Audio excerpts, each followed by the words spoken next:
Hey everybody, this is Amber from A Millwee Design. Welcome to my channel, or welcome back if you've been here before. As you can see, we are already off to the races.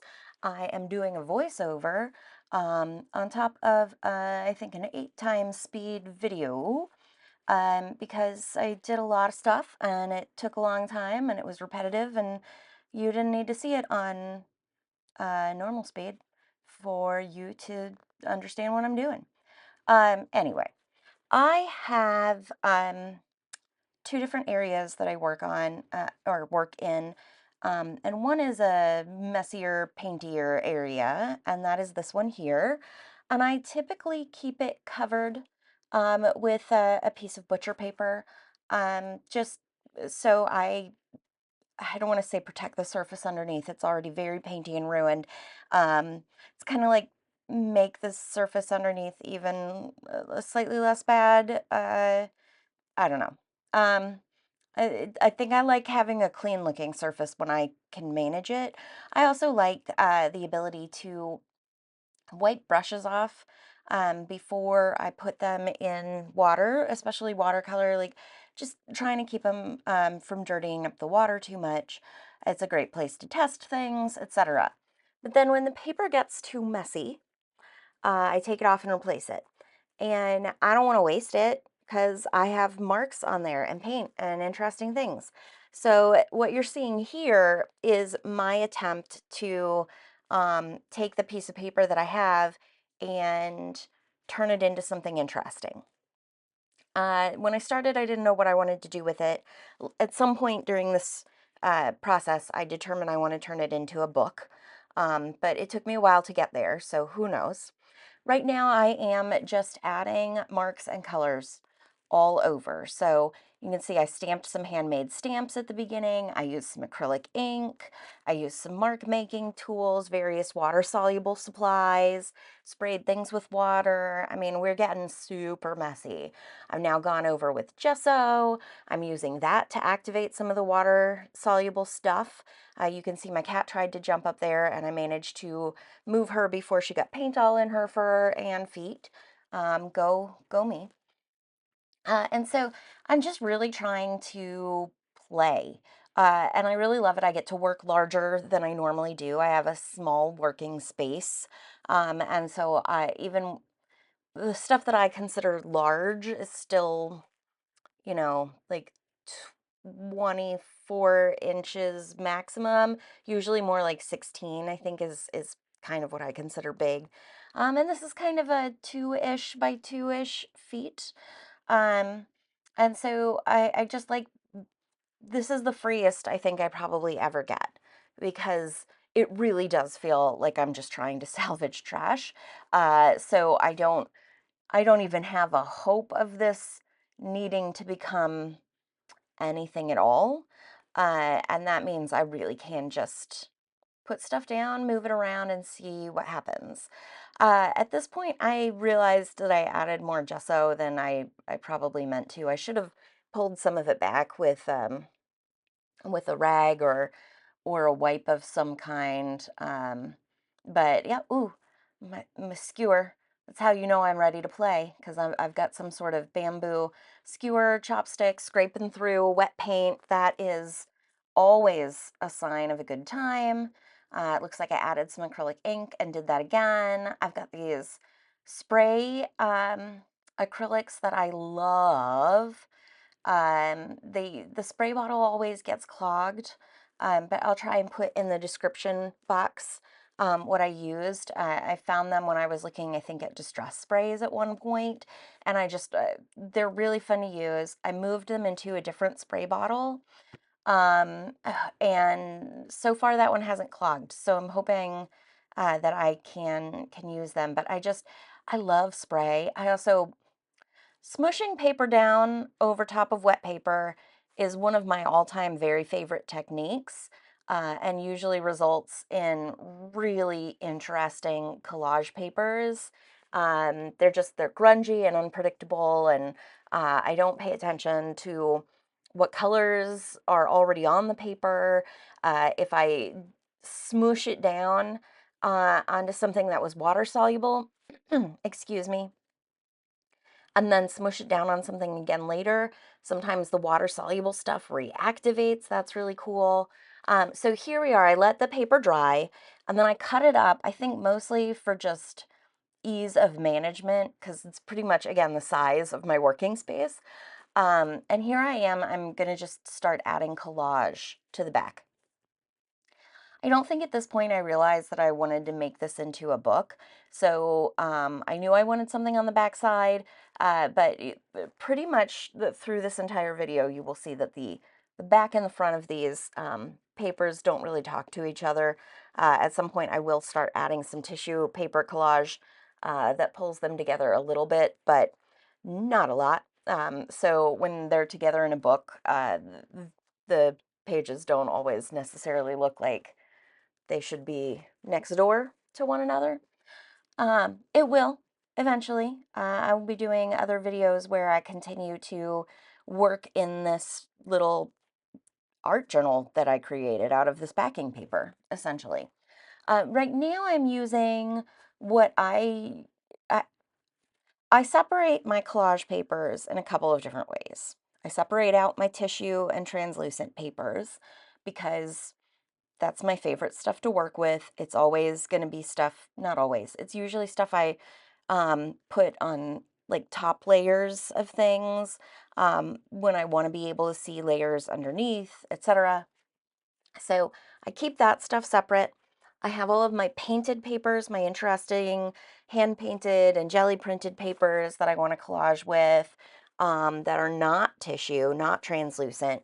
I have those because they're still focal point papers. They're things that I can cut shapes out of and make a visual collage.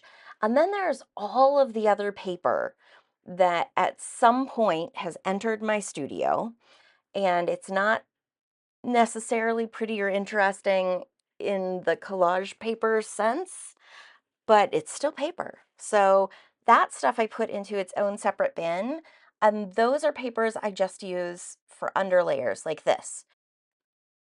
So these papers are going to be anything in the I don't want to waste it category, but that I'm happy to cover up. So sometimes I write notes to myself, right? We all take notes. Once I no longer need the paper note, it goes into the bin. I printed some printables, some journal paper or journal ephemera printables on the wrong paper.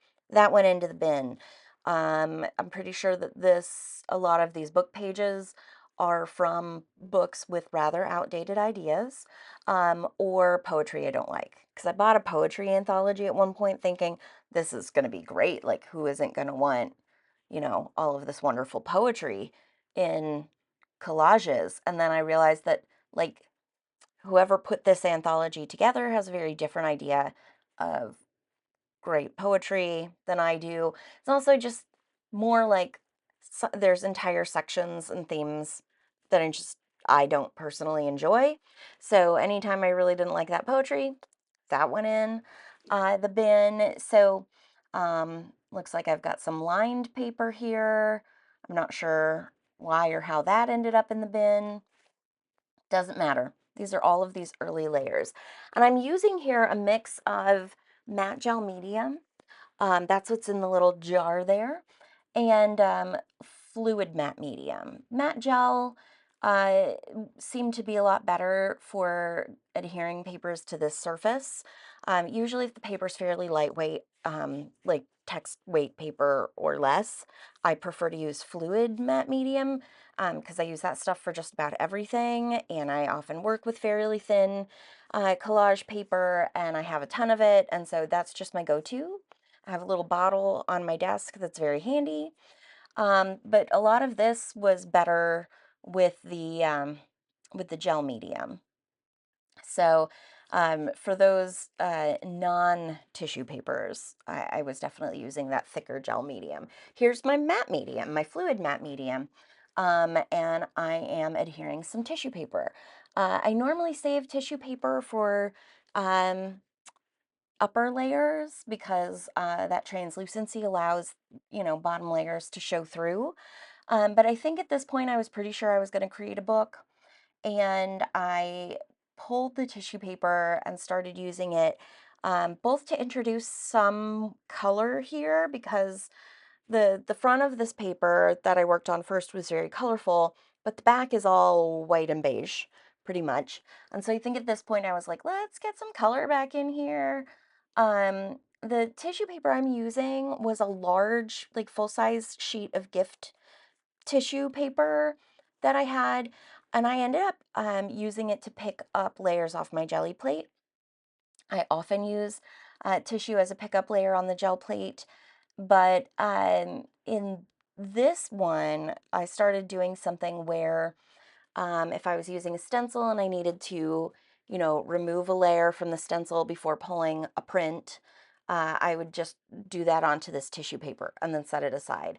And then the next time I needed to do that, I would put it on a different part of the tissue paper. And then sometimes I would just pull a little paint off here and there for some grunge or some texture or some interest, and I do that on the tissue paper. And I ended up just covering this tissue paper in a variety of small poles, um, excuse me, and little things like that. And I actually really like that technique and plan to do that more often, because I got a really big piece of paper that I created all in one gel print session, where I was using a pretty limited color palette, so it's somewhat cohesive. And because it was like not a big block of paint that I was pulling at any given point, I started building texture and transparency onto the tissue paper itself, which then I can use as collage fodder onto other projects for even more texture and transparency. It's just all about those layers, baby. Uh, so here I am. I'm using, by the way, a little like facial spatula. I normally use what people generally call a color shaper. So it's got like a paintbrush handle and paintbrush shaped silicone wedge at the top, but it's flat, it's silicone, it's one piece, and it's super easy to clean. And I had seen, I think I said Tim Holtz using the face mask or facial spatula recently for collage. So I thought I'd, try that out and see how it compared to the color shaper. And I like them both. They act differently. So it just in terms of how flexible they are when I'm applying medium and stuff like that. So you will probably see in subsequent videos that I work back and forth with both, depending on more than anything what mood I'm in that day, or which one I see first when I look for something to use to apply my medium. But I do prefer using the silicone tools for applying mediums, gessos, things like that. Sorry, it's allergy season. And so like they're easy to clean. They're easy to use. I don't have to worry about ruining a brush or anything like that when I use them. Um, I think I'm noticing I may not have, this does not look like I sped this section up, so I could stop here, but it looks like the next speed up section is coming pretty quickly. So I apologize that we went slow for this bit, but hopefully, you didn't mind that change of pace too much. Anyway, yeah, back to the tissue paper. So I use this um, to hopefully start to add a little bit of color and cohesion from front to back, because you're going to see um, shortly that I tear up even more paper from this larger sheet of tissue and add it to the top of the paper. And I'm just referring to the top and bottom um, so that we can differentiate, because they are rather different from each other. So when I talk about the top, I do mean the section I painted on first at the beginning of this video, and the bottom as the part that I am collaging on now. Right. Yeah,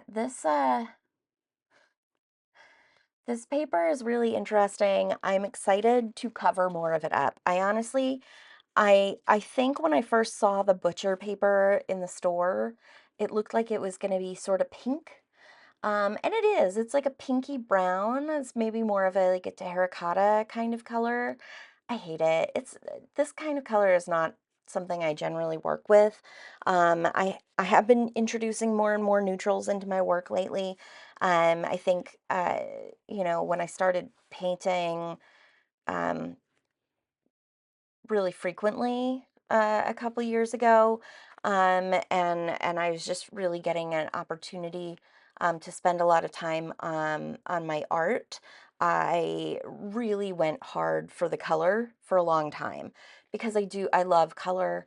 I love bright colors, saturated colors. I like a pastel. I just love color, and I wanted all the colors. And I still am a bit of a maximalist in that way. If I use a certain type of medium, I usually want it in a bunch of different colors. So, ooh, we've sped up again. I told you. And I'm gonna divert. You just saw me um, tear out a larger, more composed piece of the tissue paper. That was a print that I actually did kind of pull more intentionally. I had a mask of a bird on a stick on a branch, and I wanted to pull all of the paint except for the mask. So I did that on this piece of tissue paper. And I wanted to isolate that out because at this point I'm thinking I might want to use that on like maybe the cover of this little journal. So I did a trick that I forget about constantly, where I took one of my water brushes, one of those brushes generally designed for travel with watercolor where it's filled with water. And I just ran that around each side of the image that I wanted to tear out. And when you soften the paper on all those sides like that, it naturally tears for you along that line. So I set that guy aside, and I haven't used him in the journal yet, but at the moment I'm planning to.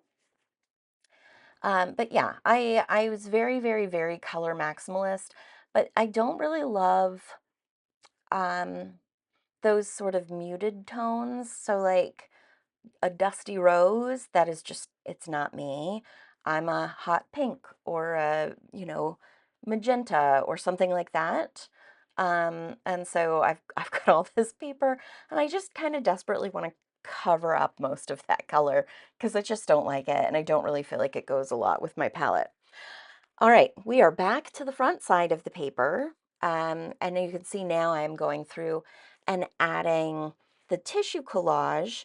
And this is, again, one of the nice things about working with tissue or translucent papers is I already have all of these colors and marks down on this page. And so when I put the tissue over top of it, you can see those layers through a lot of it, unless the paint on the tissue itself is opaque. So there's like an orangey color on some of these tissue papers, and that paint is fairly opaque and pretty much covers its entire section where I used it. So you're not seeing through there, but you are, oh, time to pet the cat. And it must be dry enough that I didn't panic at the point that she came up here.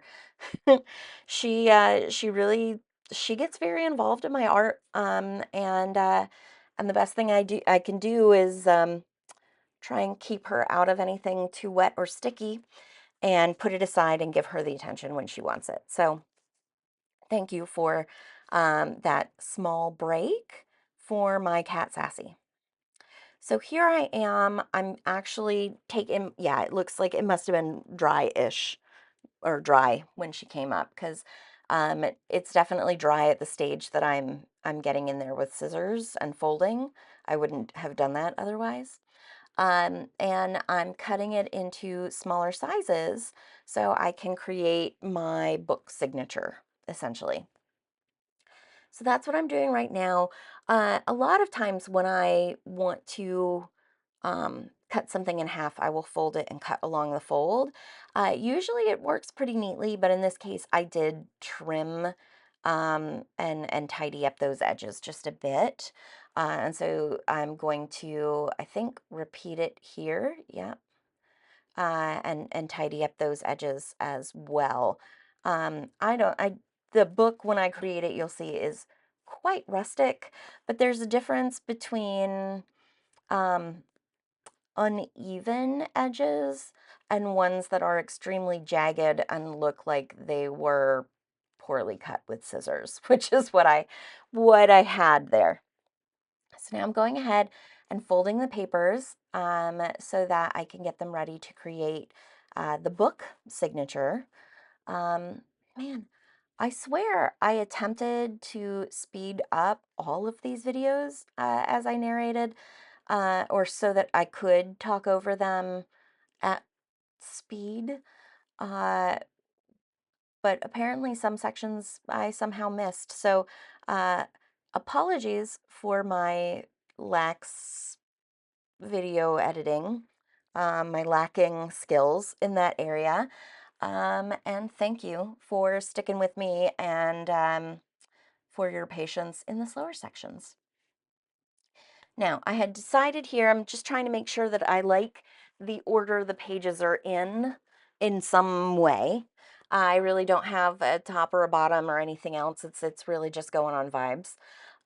You will see in there at some point I stamped off a stamp I had carved of a barn swallow. So I decided I wanted that in my center spread. And we have barn swallows that come to our neighborhood every year and they make a nest in our backyard. And I love them so much. I'm slightly obsessed at the moment. So that is where that came from. I hand carved a stamp and then I was testing it out on my scrap paper here. So I'm trying to get the book kind of clipped so that the pages and the fold are fairly even. I'm using my long reach stapler. A lot of times I do a simple pamphlet stitch when creating a book, but in this case I wanted it to be even more rustic than that because I generally do like a rustic binding. I love when I see people who do all of these beautiful bindings and covers on their books. But I only do that if like I've already finished making and completing what's in the book. Otherwise, I just get too intimidated.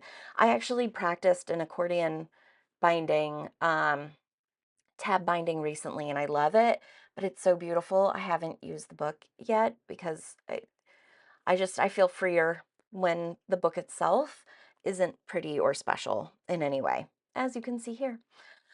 So this is essentially uh, the first session. I'm going to continue to record myself as I work in this journal so you can see how it evolves from big piece of butcher paper backing paper on my art desk to something that's a little bit more textured and interesting and nuanced. And so I will continue to work in this and record myself.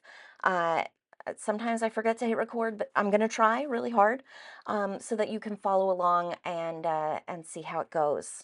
So thanks for joining me today. Please like and subscribe, and I'll hopefully see you again soon.